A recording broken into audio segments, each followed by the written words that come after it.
Hi friends. ఈరోజు మనం C షార్ప్లో అందరికి కొంచెం ఇబ్బంది పెట్టే పదం స్టాటిక్ కీవర్డ్. దాని గురించి మనం నేర్చుకుందాం. సో ఇది స్టాటిక్ ఇవన్నీ కూడా ఊప్స్కి సంబంధించింది. సో కంపల్సరీ దానికి సంబంధించిన లాస్ట్ వీడియోస్ ఒకసారి చూడండి, మీకు ఒక ఐడియా వస్తుంది. ఓకే, ఇంకేమైనా డౌట్స్ ఉన్నట్లయితే రిలేటెడ్ టు ఈ టాపిక్ ఎవరైనా అండి ఈ వీడియోస్ వరకు సంబంధించిన ఏదైనా టాపిక్ నుంచి కనుక మీకు ఏమైనా డౌట్స్ వస్తే కామెంట్స్ మెన్షన్ చేయండి.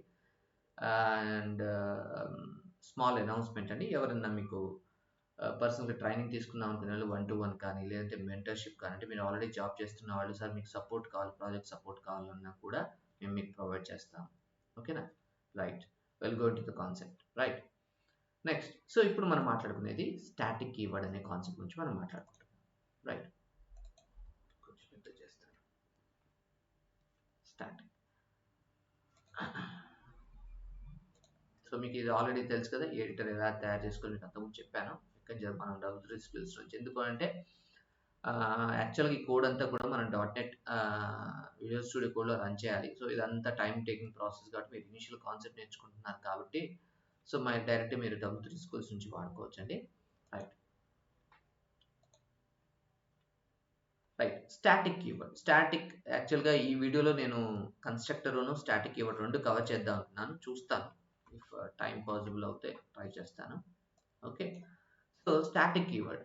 స్టాటిక్ అనేది ఎందుకు వాడతారు, అసలు పర్పస్ ఏంటి, స్టాటిక్ వల్ల ఉపయోగం ఏమైనా ఉందా అనేది ఇప్పుడు మనం తెలుసుకుందాం. ఓకే,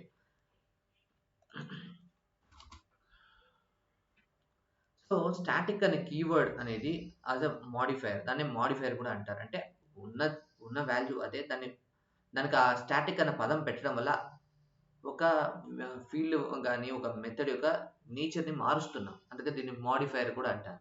ఓకే, అంటే ఏంటి అని అంటే ఇక్కడ చూడండి. సో ఇన్స్టాన్స్ అంటే without typing an instance belongs to the type not instance. అంటే ఒక కీవర్డ్ స్టాటిక్ అన్న కీవర్డ్ని పెడితే మీరు ఆ క్లాస్లో ఉన్నటువంటి ఫీల్డ్ని లేదా మెథడ్ని మీరు ఆ క్లాస్ ఇన్స్టాన్స్ తయారు చేసి యాక్సెస్ చేయాల్సిన అవసరం లేదు. డైరెక్ట్ క్లాస్ నేమ్ వాడి చేయొచ్చు యాక్సెస్, స్టాటిక్ అన్న పదం వాడితే. ఓకే, అందువల్లనే దీని గురించి అంత ఇంపార్టెంట్ అనమాట. దీనివల్ల ఏమైనా అడ్వాంటేజ్ ఉందా అంటే ఉందండి. ఏమవుతుంది అంటే మీరు ఒక ఆబ్జెక్ట్ తయారు చేస్తే ఆ ఆబ్జెక్ట్కి సంబంధించినటువంటి కోడ్ అంతా కూడా, అంటే ఆ క్లాస్ సంబంధించిన కోడ్ అంతా కూడా ఆబ్జెక్ట్లో ఉంటుంది. మీకు ఆల్రెడీ తెలుసు, క్లాస్ అనేది ఏంటి, ఒక బ్లూ ప్రింట్. ఓకే, దాంట్లో it is not, it doesn't have physical existence. మీరు ఒక ఆబ్జెక్ట్ తయారు చేస్తేనే ఆబ్జెక్ట్ నుంచి మీరు ఆ క్లాస్ సంబంధించినటువంటి ఒక ఫీల్డ్స్ కానీ లేదంటే మెథడ్స్ కానీ యాక్సెస్ చేయవచ్చు. మొత్తం కూడా ఆబ్జెక్ట్లో ఉంటాయి. సార్ నాకు అలా అవసరం లేదు, జస్ట్ నాకు ఒక ఫీల్డ్ వాల్యూ, ఆ క్లాస్ నాకు ఒక ఓన్లీ ఒక ఫీల్డ్ వాల్యూ చాలు, నాకు మెథడ్స్తో పని లేదు, ఏమీ పని లేదు అని అనుకున్నప్పుడు అప్పుడు మీరు ఏం చేస్తారు, మరి నాకు ఒక్కటే కావాలి దానికోసం మీరు ఆబ్జెక్ట్ తయారు చేస్తే అంత మెమరీని ఆక్యుపై చేస్తుంది. సో దాంట్లో ఆ మెమరీ, ఒక ఆబ్జెక్ట్ తయారు చేస్తే దాంట్లో ఫీల్డ్స్ ఉంటాయి. సపోజ్ 10 ఫీల్డ్స్ అనుకోండి, 10 ఫీల్డ్స్ ఉంటాయి. 10 మెథడ్స్ ఉంటాయి, 10 మెథడ్స్ ఉంటాయి ఆబ్జెక్ట్. సో అన్నెసరీ మెమరీ అనేది అలొకేట్ అవుతుంది. సో దాని నుంచి రిజాల్వ్ చేయడం కోసం ఈ స్టాటిక్ వచ్చిందండి. ఓకే, సో సో ఇక్కడ ఏంటంటే మనం ఆ స్టాటిక్ ఫీల్డ్ని, ఓకే, మనం ఇన్స్టాన్స్ తయారు చేయకుండా, అంటే ఆబ్జెక్ట్ తయారు చేయకుండానే యాక్సెస్ చేయవచ్చు. It will save a lot of memory. గుర్తుపెట్టుకోండి, 1-2 మెథడ్స్ ఉంటే పెద్ద ఇష్యూ కాదు, కానీ అదే క్లాస్లో ఒక 50-20 మెథడ్స్ ఉంటే వాటిని యాక్సెస్ చేసేటప్పుడు ఇబ్బంది అవుతుంది. రైట్, సరే ఇప్పుడు మనం కాన్సెప్ట్లోకి వెళ్దాం. ఇక్కడ వచ్చేసరికి స్టాటిక్ అన్న దాంట్లో 3 కాన్సెప్ట్స్ ఉంటాయి. ఒకటి వచ్చేసరికి స్టాటిక్ ఫీల్డ్, రెండు స్టాటిక్ మెథడ్, ఇంకోటి వచ్చేసరికి స్టాటిక్ క్లాస్. ఓకే, సో నేను వచ్చేసరికల్లా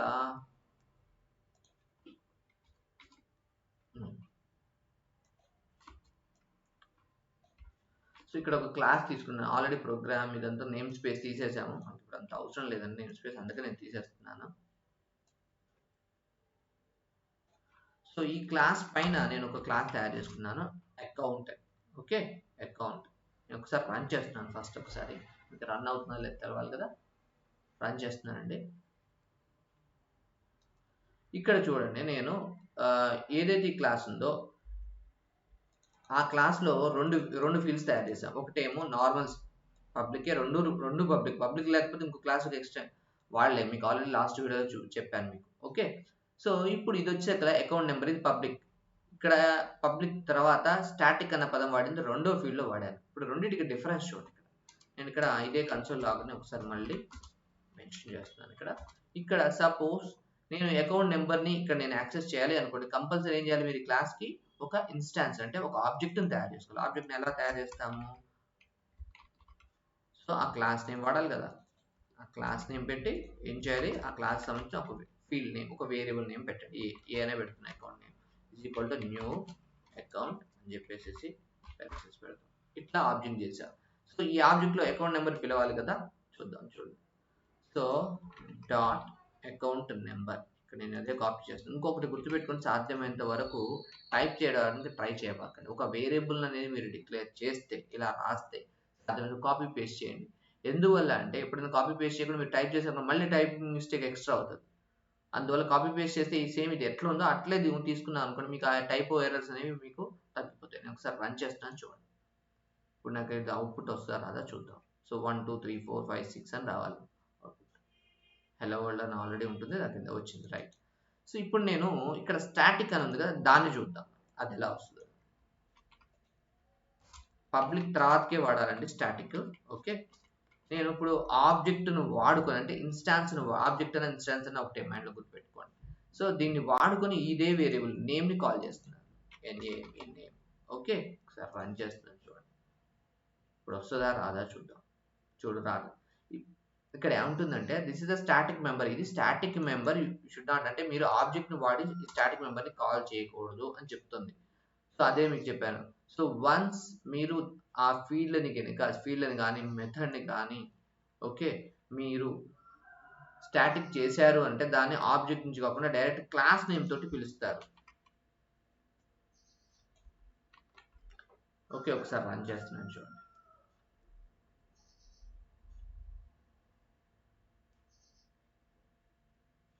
రైట్ వచ్చింది, చూసారా. కానీ ఇక్కడ చూడండి, మీకు ఇక్కడ రెండింటి డిఫరెన్స్ చెప్తాను చూడండి. అంటే ఒక అకౌంట్ నెంబర్ని, అంటే ఒక ఫీల్డ్ యొక్క వాల్యూని మీరు యాక్సెస్ చేయాలంటే మీరు ఇక్కడ ఏం చేయాల్సి వస్తుంది, రెండు, అంటే ఒక ఆబ్జెక్ట్ తయారు చేయాలి, దాని తర్వాత మాత్రమే మీరు పిలవాల్సి వస్తుంది, అవునా. సో ఇక్కడ చూడండి, అదే నేను స్టాటిక్ ఫీల్డ్ తయారు చేశాను అనుకోండి, డైరెక్ట్గా, అంటే నాకు అసలు ఈ ఆబ్జెక్ట్తో సంబంధం లేదు, అదే అంటున్నాడు. వితౌట్ ఇన్స్టాన్స్, ఆ ఇన్స్టాన్స్ కానీ ఆబ్జెక్ట్ కానీ తయారు చేసుకోకుండా డైరెక్ట్గా ఆ క్లాస్లో ఉన్నటువంటి ఫీల్డ్ని మనం పిలవచ్చు. ఇది మెయిన్ స్టాటిక్ కీవర్డ్ యొక్క ఉపయోగం. స్టాటిక్ అనేది కీవర్డ్, ఇదే మాడిఫైర్ అని కూడా అంటారు. Okay, right. సేమ్ థింగ్ మీరు మెథడ్ను కూడా, ఇగో ఇక్కడ ఒక ఎగ్జాంపుల్ ఉంది చూద్దాం.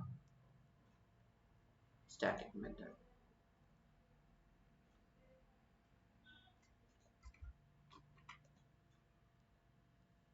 టైం వేస్ట్ కాకుండా ముందే రాసి ఉంచానండి. సో మీకు తెలుసుగా మెయిన్ అనేది ఎంట్రీ పాయింట్ ఆఫ్ అప్లికేషన్, ప్రోగ్రామే ఉండాలని రూల్ లేదు. ఇక్కడ నేను ఇవి తీసేస్తున్నానండి.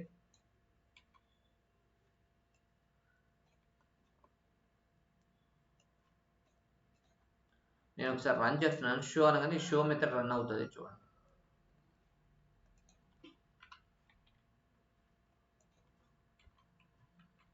ఇక్కడ చూడండి, అకౌంట్ అనే దానికి ఒక ఆబ్జెక్ట్ తయారు చేసి ఆబ్జెక్ట్ ని వాడుకొని షో మెథడ్ ని పిలుస్తున్నాను. ఇది స్టాటిక్ మెథడ్ కాదు, గుర్తుపెట్టుకోండి. It is not a static method. Okay, ఒకసారి రన్ చేస్తున్నాను. So no static method, it is not a static method. Okay, not a static method, not a static method.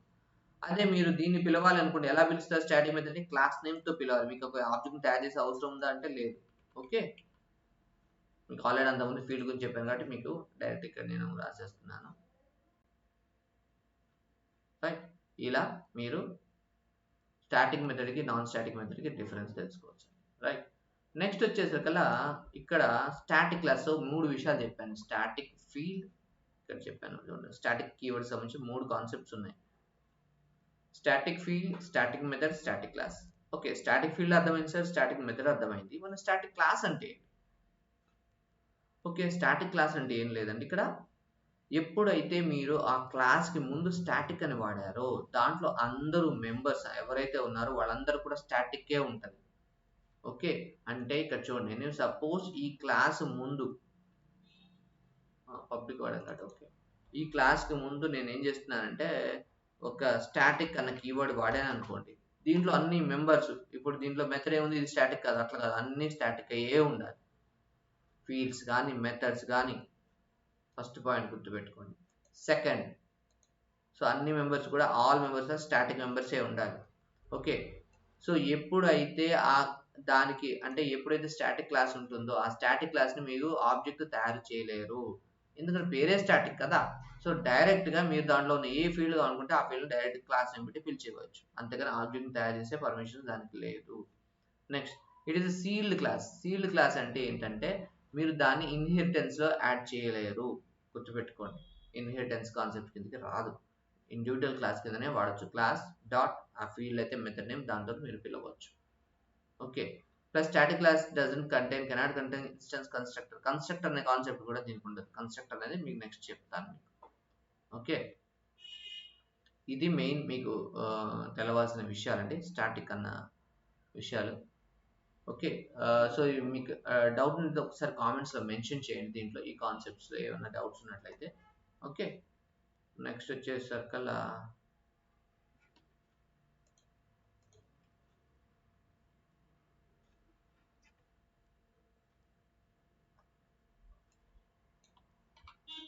So ఇక్కడ constructor గురించి మనం మాట్లాడదాం. So ఇక్కడ time ఉంది కాబట్టి ఒకసారి కన్స్ట్రక్టర్ గురించి కూడా మనం మాట్లాడదామండి. సో కన్స్ట్రక్టర్ వచ్చేసరికి కన్స్ట్రక్టర్ అంటే ఏంటి? కన్స్ట్రక్టర్ కన్స్ట్రక్టర్ అంటే ఒకటి గుర్తుపెట్టుకోండి, మనం ప్రతిసారి ఒక ఆబ్జెక్ట్ని తయారు చేస్తున్నాం కదా. సో ఆబ్జెక్ట్ని తయారు చేసినప్పుడు మనం ఏం చేసాం, ఇక్కడ చూడండి, ఒక ఆబ్జెక్ట్ని తయారు చేసినప్పుడు ఇలా పెట్టాం కదా. యాక్చువల్గా దీన్ని ఏదో పెరెన్సిస్ అనుకుంటాం కదా, ఇది ఒక కన్స్ట్రక్టర్ అనమాట, బై డిఫాల్ట్ కన్స్ట్రక్టర్ అనమాట. ఓకే, ఏంటి అసలు దీని గురించి అనేది మనం ఇప్పుడు ఒకసారి చూద్దాం. చూడండి ఏం జరుగుతుంది, అసలు కన్స్ట్రక్టర్ అంటే ఏంటో చూపిస్తాను. చూడండి, సో నేను ఈ క్లాస్ని నేను ఈ మెథడ్స్ తీసేస్తున్నాను అండి. Okay,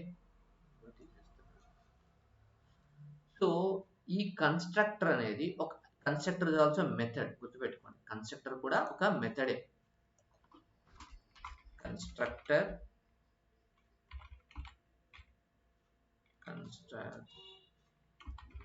is also method but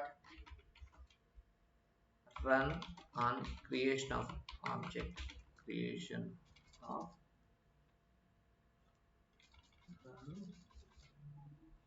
run అంటారు, లేదంటే ఇన్వోక్డ్ అంటారు. ఇన్వోక్డ్ at the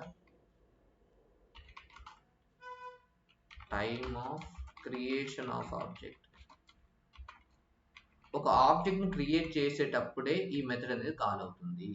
సో మనకి ఎలా తెలుస్తుంది సార్ అని అంటే ఒకసారి నేను చూపిస్తాను చూడండి. ఇంకొకటి, ఏదైనా కన్స్ట్రక్టర్ మెథడ్ మిగతా మెథడ్ లాగా మన ఇష్టం వచ్చిన పేరు కాదు, మీరు కంపల్సరీ ఏదైతే క్లాస్ నేమ్ ఉంటుందో అదే పేరు పెట్టాలి.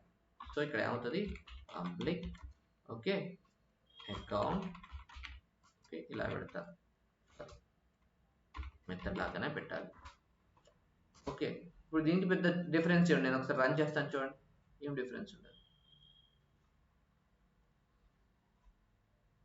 సరే స్టాటిక్ పెట్టాను, స్టాటిక్ పెట్టినప్పుడు దాని ఇన్స్టాన్స్ ఆబ్జెక్ట్ తయారు చేయకూడదు కదా, ఇప్పుడు ఇష్యూ ఏం రాకూడదు. ఓకే,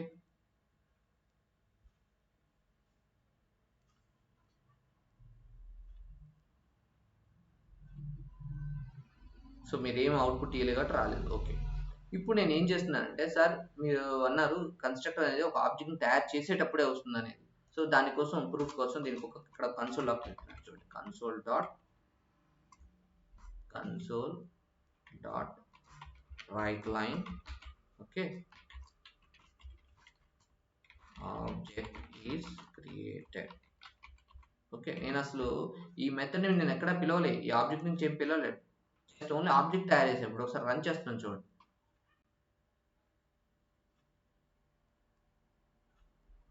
చూడండి అంటే నేను అసలు పిలవకుండా అంటే ఒక ఆబ్జెక్ట్ తయారు చేసేటప్పుడే మనకి కన్స్ట్రక్టర్ మెథడ్ అని కాల్ అవుతుంది, వేరే మెథడ్స్ లా కాకుండా. సపోజ్ ఇక్కడ నేను ఇంకోటి రాశాను అనుకోండి, public okay wide okay show అన్న మెథడ్ కాల్ చేశాను అనుకోండి, దీనికి ఏం చేయాలి, మీరు కంపల్సరీ మీరు పిలవాల్సి ఉంటుంది. ఓకే, కానీ కన్స్ట్రక్టర్ మెథడ్ని పిలవాల్సిన అవసరం లేదు, ఎప్పుడైతే ఆబ్జెక్ట్ని తయారు చేస్తారో అప్పుడే మీరు కాల్ అవుతుంది షో మెథడ్. ఓకేనా, ఇది మీకు అర్థమైంది అనుకుంటున్నాను, రైట్. సో ఇది కన్స్ట్రక్టర్ అండి. సో కన్స్ట్రక్టర్ వచ్చేసరికల్లా మెయిన్ థింగ్, కన్స్ట్రక్టర్ వచ్చేసరికల్లా టూ టైప్స్ అండి. కన్స్ట్రక్టర్స్ ఆర్ టూ టైప్స్, రెండు టైప్స్ ఉంటాయి. ఓకే, ఏమేంటి ఆ టైప్స్ అని అంటే, ఒకటి డిఫాల్ట్ కన్స్ట్రక్టర్ అంటారు, ఒకటి డిఫాల్ట్ కన్స్ట్రక్టర్, ఇంకోటి పారామీటరైజ్డ్ కన్స్ట్రక్టర్ అంటారు. ఓకే,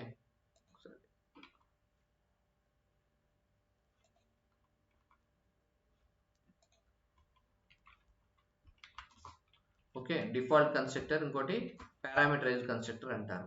డిఫాల్ట్ కన్స్ట్రక్టర్ అంటే నథింగ్ బట్ మీకు మెథడ్స్ కూడా చెప్పాను, నాన్ పారామీటరైజ్డ్ అని గుర్తుందా? నాన్ పారామీటరైజ్డ్,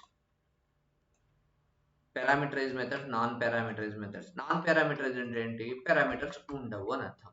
ఓకే, సో ఇప్పుడు మనం వాడింది ఏంటంటే డిఫాల్ట్ కన్స్ట్రక్టర్, అంటే దీంట్లో ఏమీ పారామీటర్స్ పాస్ చేయలేదు. ఓకే, సపోజ్ పారామీటరైజ్ అనుకో, దీంట్లో ఏం పాస్ చేయాలి? మనం పారామీటర్స్ ని పాస్ చేయాలి. ఓకే, అంతే, ఏం ఉండదు డిఫరెన్స్. ఇక్కడ సపోజ్ నేను ఏం పాస్ చేస్తున్నాను చూడండి, స్ట్రింగ్ నేమ్ అని పాస్ చేస్తున్నాను. సరే, ఎందుకు ఇలా పాస్ చేయాలి ఒకసారి చూడండి. రన్ చేస్తాను, ఇప్పుడు ఎర్రర్ వస్తే చూడండి. ఇక్కడ ఏముంటుంది? ఇప్పుడు మీరు పిలుస్తున్నారు, ఇది కన్స్ట్రక్టర్ అని చెప్పాను. మనకి బై డిఫాల్ట్ మీరు ఇక్కడ పెట్టుకున్నా కానీ మీరు ఎప్పుడైతే మీరు ఈ వాల్యూని పెడతారో, సో కంపల్సరీ ఒక ఆబ్జెక్ట్ తయారు చేసేటప్పుడు ఇది కన్స్ట్రక్టర్. అందుకని అన్నాను కన్స్ట్రక్టర్ అంటే ఒక ఆబ్జెక్ట్ తయారు చేసేటప్పుడే కాల్ అయ్యే మెథడ్. అంటే ఈ కన్స్ట్రక్టర్ మెథడ్లో మీరు పారామీటర్స్ పెడితే కంపల్సరీ మీరు ఆబ్జెక్ట్ తయారు చేసే వాల్యూని పంపించాల్సి ఉంటుంది. ఎన్ని పారామీటర్స్ పెడితే అన్ని వాల్యూస్ పంపించాలి. ఇక్కడ నేమ్ పెట్టాను కాబట్టి ఇక్కడ నేను టెస్ట్ అని పెడుతున్నాను. ఇప్పుడు రన్ అవుతుంది చూడండి, మనకి ఇష్యూ లేకుండా.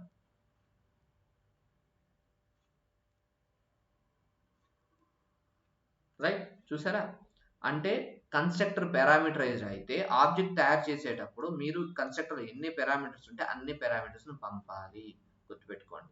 రైట్, సో మీకు కావాలంటే ఇక్కడ ఇంకొక విషయం చూపిస్తాను చూడండి. ఇక్కడ మీరు పంపించింది యొక్క ఏదైతే నేమ్ ఉందో దాన్ని కూడా మీరు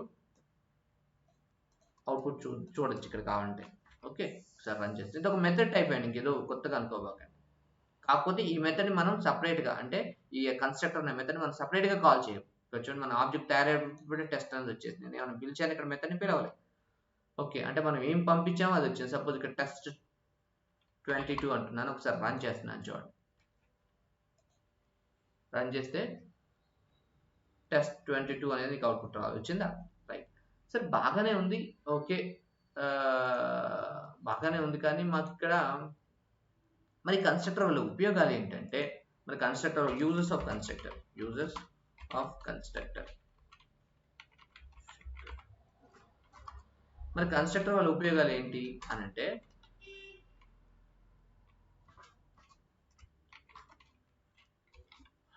to add any value to add అనకూడదండి, to assign any value to fields,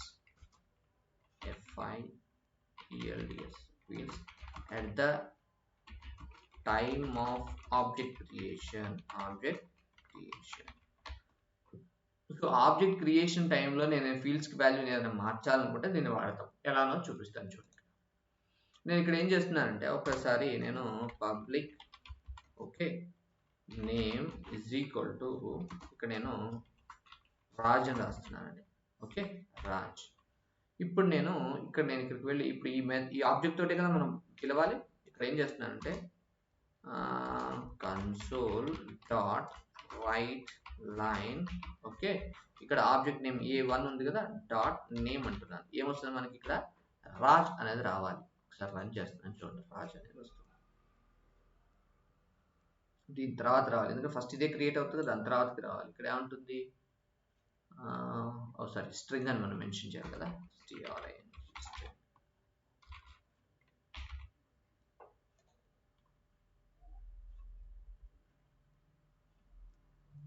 data type ఏంటో మెన్షన్ చేయాలి కదా. చూడండి, రాజు అనేది వచ్చింది. ఇంకోటి గురించి మీకు రాజు అని వచ్చినా వీటి తర్వాతనే వస్తుంది. సో అందుకని అర్థం చేసుకోండి, ఆబ్జెక్ట్ క్రియేట్ అయ్యేటప్పుడు అప్పుడే మనకి ఇది కాల్ చేయడం జరుగుతుంది. ఓకే, దాని తర్వాత ఇది వచ్చింది. రైట్, బాగానే ఉంది సార్. ఈ ఫీల్డ్ వాల్యూని కన్స్ట్రక్టర్ వాడి కూడా చేంజ్ చేయొచ్చు. ఎలా చేంజ్ చేయొచ్చో చూడండి. సో మీకు ఆల్రెడీ ఏం చెప్పాను, ఒక ఆబ్జెక్ట్ తయారు చేసేటప్పుడు ఈ కన్స్ట్రక్టర్ మెథడ్ కాల్ అవుతుంది అన్నాను కదా. ఇక్కడే నేను ఈ వాల్యూని మార్చొచ్చు కదా. సో నేను ఇక్కడ మార్చడానికి నేను ఏం చేస్తాను అంటే ఇక్కడ అంటే ఆ క్లాస్లో ఉన్నటువంటి కన్స్ట్రక్టర్ కాల్ చేయాలంటే మీరు వాడాల్సింది this dot name is equal to నేను పైనుంచి ఏం పంపించానో ఆ పంపించిన వాల్యూనే దీంట్లో పెట్టమని చెప్తున్నాను. ఓకే, ఒక్కసారి నేను రన్ చేస్తాను చూడండి. నేను ఏం పంపించాను ఇక్కడ test2. సో ఇక్కడ 22 ఇక్కడ రావాలి నాకు test22 అని రన్ చేస్తాను చూడండి test22. అంటే మీరు కన్స్ట్రక్టర్ వాడి ఏం చేస్తున్నారు, కన్స్ట్రక్టర్ వాడకపోతే ప్రతిసారి క్లాస్కి వెళ్ళి మార్చాలి.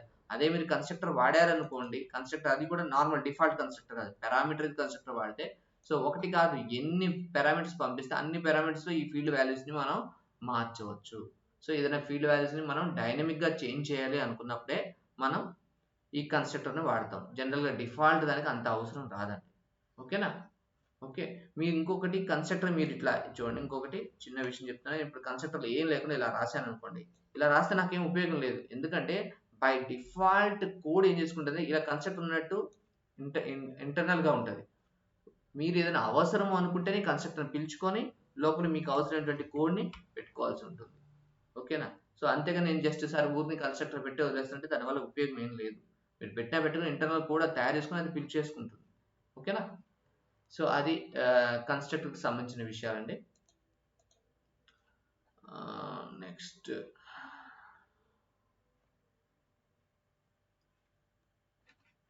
సో మీకు ఈ వీడియో ఇంకా నచ్చింది అనుకుంటున్నానండి. మీకు కొంచెం ఏమైనా డౌట్స్ ఉంటే ఒకసారి కామెంట్స్ మెన్షన్ చేయండి.